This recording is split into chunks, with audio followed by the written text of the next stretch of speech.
இது Friday evening last ஷார்ட்ஸில் சொல்லியிருப்பேன். ஃப்ரெண்ட்ஸ் எல்லாம் வீட்டுக்கு வராங்க, வீக்கெண்ட் இங்கே தான் ஸ்டே பண்ண போகிறாங்கன்னு. சில பேர் ஃப்ரைடே நைட்டே வந்திருந்தாங்க. அவங்களுக்காக சப்பாத்தியும் சிக்கன் கறியும் தான் டின்னருக்கு பண்ணியிருந்தேன். இந்த சிக்கன் குழம்பு ரெசிபி ஒரு சேனல்லேருந்து தான் எடுத்து ட்ரை பண்ணியிருந்தேன். ரொம்பவே சூப்பராக வந்திருந்தது. எப்பவும் பண்ணுற மாதிரி மெத்தட் இல்லாமல் கொஞ்சம் டிஃப்ரெண்ட்டாக தான் பண்ணியிருந்தாங்க. ஒரு கடாயில் எண்ணெய் விட்டு சோம்பு, வெங்காயம், பச்சை மிளகாய், கருவேப்பிலை எல்லாத்தையும் சேர்த்து நல்லா பொன்னிறமாக வதக்கிக்கணும்.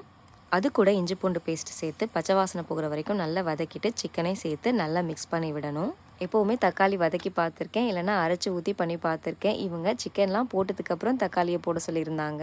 நான் கூட என்னவோ டிஃப்ரெண்ட்டாக பண்ணுறாங்களே, எப்படி வருமோ அப்படின்னு தான் நினச்சேன். ஆனால் சூப்பராக வந்திருந்தது. மஞ்சள் தூள், மிளகாத்தூள், மல்லித்தூள் தேவையான அளவு சேர்த்து நல்லா மிக்ஸ் பண்ணி விட்டு தேவையான அளவு தண்ணியும் சேர்த்து மூடி போட்டு வேக விடணும். குழம்பு நல்லா கொதிச்சதுக்கப்புறம் கரம் மசாலா கொஞ்சம் சேர்த்து அதையும் மிக்ஸ் பண்ணி விட்டுட்டு திருப்பி கொதிக்க விடணும். மசாலா, சிக்கன் எல்லாமே நல்லா குக்காகி குழம்பு நல்லா பதத்துக்கு வந்ததுக்கப்புறம் ஃபைனலாக பூண்டு இல்லைனா வெங்காயம் கூட மிளகாய் பொடி சேர்த்து நல்லா வதக்கி அதை குழம்புல சேர்க்க சொல்லியிருந்தாங்க. நான் வெங்காயம் தான் சேர்த்துருந்தேன். கொத்தமல்லி இலையும் தூவி நல்லா மிக்ஸ் பண்ணி விட்டு கொஞ்சம் நேரம் கொதிக்க விட்டுட்டு ஆஃப் பண்ணிட்டோம் அப்படின்னா சூப்பரான சிக்கன் குழம்பு ரெடி ஆயிடுச்சு.